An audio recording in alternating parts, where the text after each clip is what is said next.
Luke chapter 6 verse 45. Okay, ingon diri si Jesus Christ. A good person produces good things from the treasury of a good heart. Next line.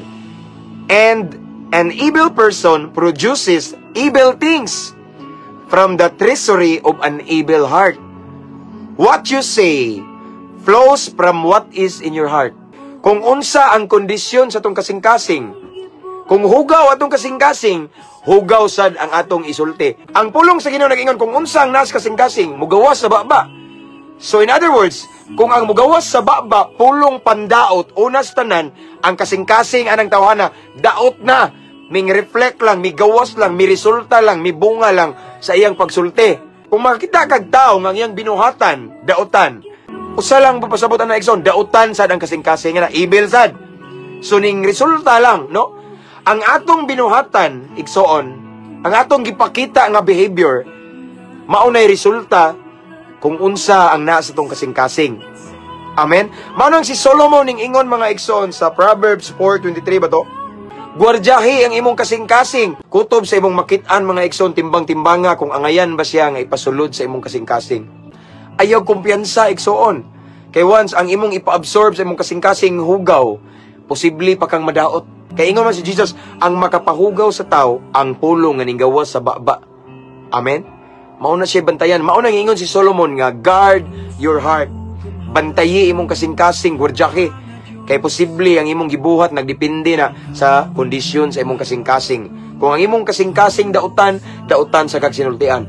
Kung imong baba na puno sa pandaot, tungod na kay daot imong kasing-kasing. Tuguti nga ang tanan nga musulod sa imong kasing-kasing, maayo. Amen? Maayo gyud, puro mga positibo. Labaw sa tanan, mga makapahimaya sa Ginoo. Bantayan na ni, no? Kay pwede mo kung tamadaot. Pwede tamadaot tungod sa atong gisulti niya. Di ta mahimong panalangin hinon, isip Kristohanon. Mao nang ingon si Solomon nga bantayi, guardyahi imong kasing-kasing. Kay ang tanan nimong pagabuhaton, ang imong action, ang imong desisyon, ang imong isulti, magdepende na kung unsay kondisyon sa imong kasing-kasing. Dapat ang ipasulod sa tong kasing-kasing mga maayo. Nga naman, pastor, aron na mugawas tong baba maayo. Mga pulong makadasig, mga pulong maghatag og paglaom, mga pulong nga maghatag og comfort, maghatag og kinabuhi. Dili mga pulong nga pandaot, dili pulong nga makapasakit, dili mga pagbutang-butang nga istorya, no? Slander, unsa man na diha igsoon nga naman. Manggawas gyud na sila basta ang atong kasing-kasing negatibo, di gyud na kalikayan igsoon. Di kalikayan mo sugutag sa dili igsoon, bisag magtago-tago pa ta igsoon. Mugawas og mugawas gyud na sa atong binuhatan ug sa atong sinultian kung unsa ang kondisyon sa atong kasing-kasing. Ang akong ikadasig niyo igsoon mao ni. Kutob sa maabsorb sa atong mind igsoon. Magampot atong pamalandungan kung angayan ba siya ipalahos sa kasing-kasing. Kay ako igsoon, ako alang no example, ako daghan kay nagdaot nako. Yes. Daghan kay nasuya, bisag unsa lang pangyaw-yaw, ako pakialam. No? Akong i-ignore kay kung akong i-absorb sa kasing-kasing, masuko ko nila, mubalos ko. Ako igsoon, daghang mga nagbutang-butan ako igsoon, daghang kay kinaon ako na. Paglutos, pagbebiay, pagtamay, tanang sakit nga istorya nakadungog na ko ana. Apan nganong wa ko matandog, nganong wa ko mubalos, nganong wala ko ming-react, nganong wala na ko bumbahi nga mga kuan, nganong wa ko masuko kay ngano man. Depende ra na nato. Kay diri raman ako kutob, gidaog na nako daan ang battle sa una-una palang daan. Sa una-una palang daan akong gi-reject, akong gineglect, akong gi-ignore igsoon ang mga negatibo. Wala na ko gipalahos sa kasing-kasing. Why? Why, pastor? Why, Brad? Tungod kay dili ko gusto nga madaot akong pagkatao. Kay once ang negatibo mga igsoon, musud sa atong kasing-kasing, musugot tag sa dili, mulihok na imong baba, musulti na. Nya pwede makabawas ka og istoryang dili maayo kay imo magipalahos kasing-kasing.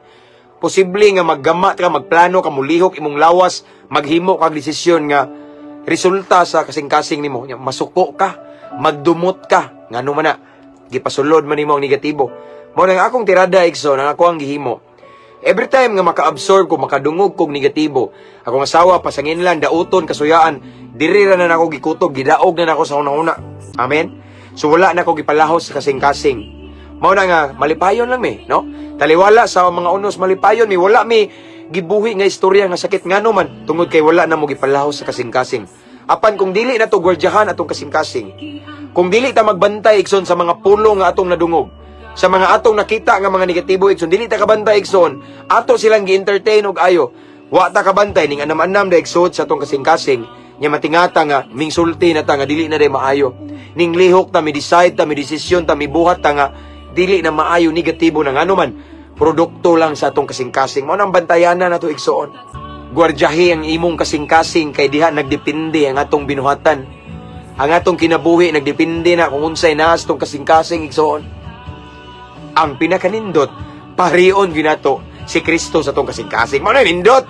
Isintro si Kristo sa tong kasing-kasing.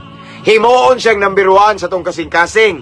Kung atong kasing-kasing si Lord ang number 1, mailhana kay uhaw kay kas Ginoo, mailhana kay excited kay kas mga buluhaton sa Ginoo, mailhana kay mas palibihon nimo ang musimba kaysa mag-date.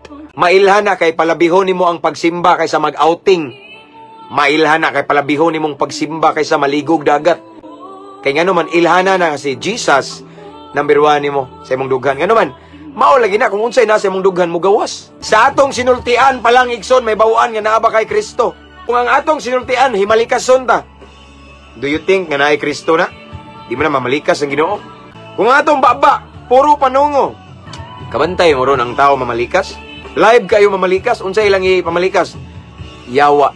Kadungog mo, di ba? Uso ng yawa ron. Ang balang kasulatan nag-ingon nga kung unsay mo gawas sa baba minus kasing-kasing. Now, yawa daw. So kabaw na ta. Dili na lang kung magtel. Ang ganong yawa, magiloy ang kadaghang isulti yawa man kay naman. In the first place, biblically, maunay na silang kasing-kasing. Sakit man pamalandungon or sakit man ang kunon, pero maunang kamatuoran ang atong gisulti nagagikan sa itong kasing-kasing. Mo nang magbantay mo. Guard your heart. Guardyahi ang imong kasing-kasing. Ayaw basta-basta og dawat og mga negatibo, mga basura kay di ta basurahan. Mao na hinungdan igsoon nga ang gawas tong basura kay mura man tag basura ning dawat man tag garbage. Mga garbage talk. Nang magbantay ta igsoon kay ang atong sinultian, ang atong behavior, ang atong binuhatan magdepende na sa kondisyon sa atong dughan. Kita igsoon Kristohano na ta, so magbantay ta kay di ta kabantay no mahimo tang kapandulan, makaangin ta sa uban igsoon, makasa ang ubang tao tungod nato.